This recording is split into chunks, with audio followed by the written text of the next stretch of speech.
The capture of Avdiivka documented the months-long advantage of Russian forces on the front line. Kyiv is trying to make up for the loss by building fortifications and debating the difficult issue of mobilization, which will soon be voted on. As Russian soldiers advance, the Ukrainians are biting back with attacks on Russian critical infrastructure, including refineries. Let's see how the front line has changed in the last 2 months. On the map.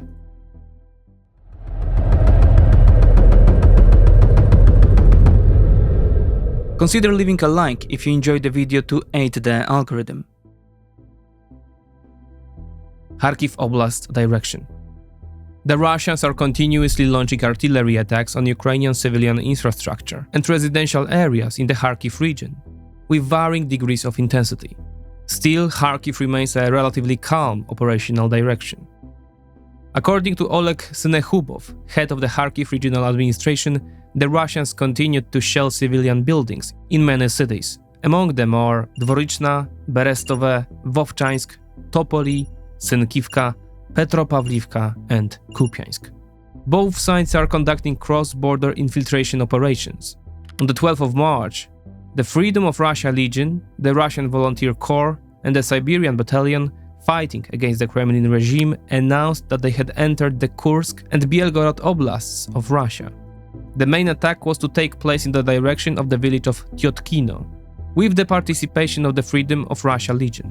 As of this writing, the final results of this operation are unknown, but no significant tactical, let alone strategic, results are expected. Luhansk Oblast direction. The Russians remain the dominant force in the direction of Luhansk. The main capture in this direction is Krochmalne, which was taken by the Kremlin forces in late January.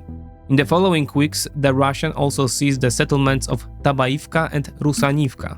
The Ukrainians have recently retaken some territory in the area and attempted to regain control of a section of the P07 road. Kyiv forces continue to repel Russian attacks in the Synkivka area. These are areas of heavy clashes. The Russians' goal remained to reach the Oskil River. Depending on the location, the Russians are still quite far from the river. The front is about 8 kilometers from Kupiansk and 19 kilometers or 12 miles from Kupiansk-Vuzlovi to the south. The Oskil River flows through both towns. On the 5th of March, Oleg Synechubov estimated that the Russians have more than 100,000 troops in the Liman-Kupiansk area, 40% of which are assault troops, adding that this number has not changed for months. Synechubov added that Ukrainian forces continue to rebuild fortifications near the Belgorod region, in the direction of Sumy, Vovchansk and Liman-Kupiansk. On the other hand, Lieutenant General Oleksandr Pavlyuk, commander of the Ukrainian land forces, said that Ukraine was stabilizing the line of contact and would begin preparations for counter-offensive operations to seize the initiative. Pavlyuk described the situation on the battlefield as complicated but under control. He noted that judging by the estimated number of dead and captured, the Russians are throwing newly mobilized soldiers without any training onto the front line. Further south, the Russians' goal remained to reach the Zherebets River, for which the aggressors are pushing toward Yampolivka and Terne, so far without success. According to the Ukrainians, the attacks are indiscriminate, but they are repulsed. In other words, the Russian thrust in the Terne, Yampolivka, Dibrova, Bilohorivka section remains strong, but has been repulsed. There is no change in the area of Makiivka, Ploszczanka and Czerwonopopivka, similarly in the Kreminna area. Position fighting continues in the Serebriansky forest. Donetsk Oblast direction. Since our last visual report, the biggest change in this direction is of course the seizure of Avdiivka. The city was taken after 4 months of fighting. Avdiivka had been on the front line of the Russian-Ukrainian war since 2015. It was difficult for the Russians to take the city as Kyiv had heavily fortified it between 2015 and 2021. However, once the fortifications were breached, the Russians began to gain momentum. No comparable defenses have been built to the west of the city, which could accelerate Russian gains. Elements of the 3rd Assault Brigade were deployed in the Avdiivka area to cover the retreat. There they launched several counterattacks, giving the retreating Ukrainian units some time and space to withdraw. However, some Ukrainian soldiers were captured.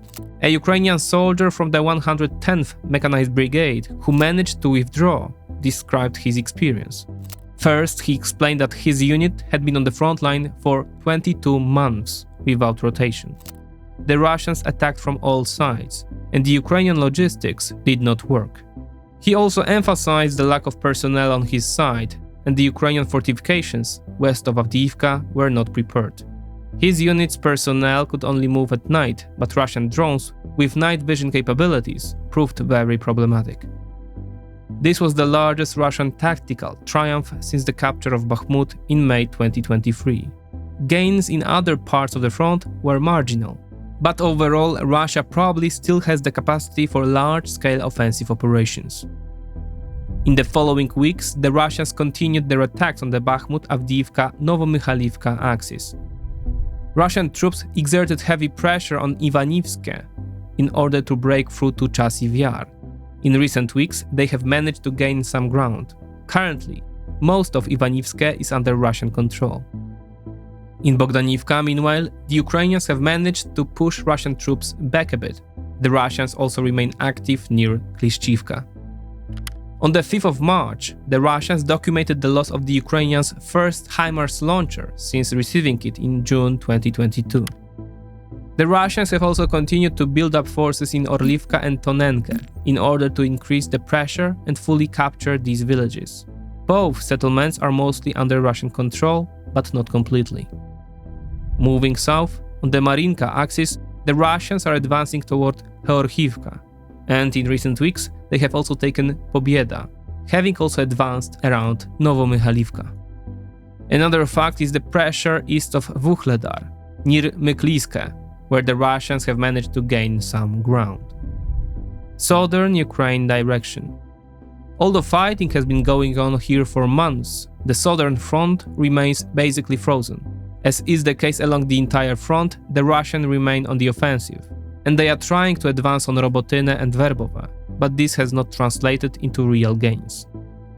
Fighting is taking place around settlements such as Robotyne, Verbove, Zolotanyvo, Novodonetsk and Staromayorsk. The Russians have likely brought in detachments of prisoners, Storm Z, but this time it is the aggressors who struggle with Ukrainian minefields. To stabilize the situation, the Ukrainians brought in operational reserves. Kherson and Crimea direction. The main news in the Kherson region is that the Ukrainians are managing to hold the bridgehead on the left bank of the Dnieper, although it is increasingly under threat. Positional fighting continues in the Krenki area. The Russians claim to be continuing to clear out Ukrainian groups near the Antonovsky Bridge at Dachi. There is no denying that Russia is the offensive party along almost the entire 1,000-kilometer front. The capture of Avdiivka is the most significant success in months, albeit at the cost of heavy losses in men and equipment. The Ukrainians, despite a growing hunger for ammunition, are trying to hold off the Russians. There is a chance that this will be at least partially satisfied, following the recent awakening of Ukrainian countries, as we discussed recently. But that is tomorrow. Today is difficult. The campaign to prepare fortifications announced by Volodymyr Zelensky last November continues. Recently, Ukraine's Prime Minister Denis Shmyhal announced that the government in Kyiv has allocated $800 million for this purpose, a huge amount given the state of the Ukrainian budget. Konrad Muzyka, with whose participation we are doing this series, and who was recently near the front lines, criticizes Kyiv's delay in this aspect. Quote, "This sort of work should have started 6 months ago. The Ukrainians might find themselves in a situation where the Russians will start attacking fortifications where they haven't been finished at all. They are far behind schedule in building." Then he adds, "It's quite bad, actually. The Ukrainians are absolutely in no position to significantly degrade Russian forward momentum. The Russians will slowly but steadily capture new villages and settlements. It definitely will not be blitzkrieg, but I think it's fair to say that currently the Ukrainians are at the weakest, probably since mid-2022." Unquote. The question of mobilization remains open. The Russians, in addition to their artillery superiority, are achieving a natural advantage in human numbers, despite suffering heavy losses. Ukraine's dilemma is clear. We risk losing the flower of our nation, which we want to rebuild the country after the war. But if the war is lost, there will be no country to rebuild. In an article for the Financial Times, Izabel Koshiv notes that the new mobilization law will be voted on March 31st. As a result, this year's mobilization wave would involve 500,000 people. 330,000 of them would be sent to the front lines. Kyiv is trying to survive the difficult period by hitting back Russia's air and naval capabilities. What's more, recently the Ukrainians launched a massive long-range drone attack on oil refineries in Russia's interior. In the past few days alone, refineries in Ryazan, Rosneft's largest refinery, and Kstovo, both in the Nizhny Novgorod region, have been successfully attacked. In addition, drones reached the Pierwy Zawod refinery in the Kaluga Oblast, the Norsy refinery in Kirishia in the Leningrad region, and Novoshakhtinsk in the Rostov Oblast. Due to the coincidence of dates, some have suggested that Łukoil's vice president, 54-year-old Vitaly Robertus, may have been killed in the attack on the Łukoil-owned Norsy refinery, but authorities say the cause was more mundane: suicide. Indeed, this is an extremely difficult time for Ukraine, and one that requires tough decisions. Not everything is in Kyiv's hands, as the Ukrainian authorities are forced to watch the Euro-American political theater unfold around sending aid to Ukraine. In our last material, we showed that this is not a lost cause, and there is some sobering up in European capitals, with France trying to lead the way in toughening its stance. But even if the aid is indeed to be passed, it will certainly not be a sudden process. In the meantime, Ukraine needs to stop the invaders here and now.